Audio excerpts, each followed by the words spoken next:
అవుతుంది కిరా ఇంట్లో ఉంటాను నెలకు 5,000 ఇల్లు కిరా అప్పుడు 200 5,000 రేవంత్ రెడ్డి వచ్చినాక పింఛన్లు డబల్ చేస్తా అన్నాడు పింఛన్ లేదు సన్న బియ్యం అన్నారు ఒక్క నెల సన్న బియ్యం ఇచ్చారు ఒక్క నెల దొడ్డు బియ్యం ఇచ్చారు ఒకటే నెల ఇచ్చిరా ఒక్కటే నెల సన్న బియ్యం ఇక మంచిగా ఉన్నాయా మరి అవి సన్నగా దొడ్డుగా నూకలు తెల్లగా ఉన్నాయి నూకలు సగం అటు సగం ఇటు ఇక ఈయన 60,000 ఉన్నాడు పింఛన్ లేదు పాలేదు 65,000 ఉన్నాడు 4,000 ఇస్తాను ఆయనకు నేనే లేదు పింఛన్ లేదు ఏం లేదు ఇక ఇదే 3 కట్టని చెప్తాను గ్యాస్ 500 వస్తుందా 1,900 కడతాను రేవంత్ రెడ్డి 500 అంటారు 900 నెలకు 900 కడతాను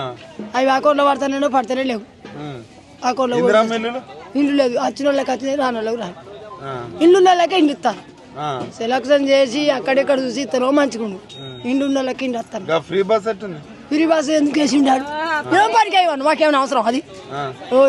నూరే ఎక్కడ 50 పెట్టపోయిండు ఎందుకు వేసి ఉండాలి మిమ్మల్ని కోటీశ్వరాలు ఏం చేసిండు మామూలు ముంచుతాడు తులం బంగారం లేదు పాడు లేదు మాకు ఏం ఎట్లున్నది రేవంత్ రెడ్డి వచ్చినాక ఏం మంచిగా లేదు ఏం మంచిగా కేసీఆర్ మంచిగా ఎందుకట్లా ఆయన మంచిగా చేసిండు అన్నిటికీ నేనేం చేయలేదు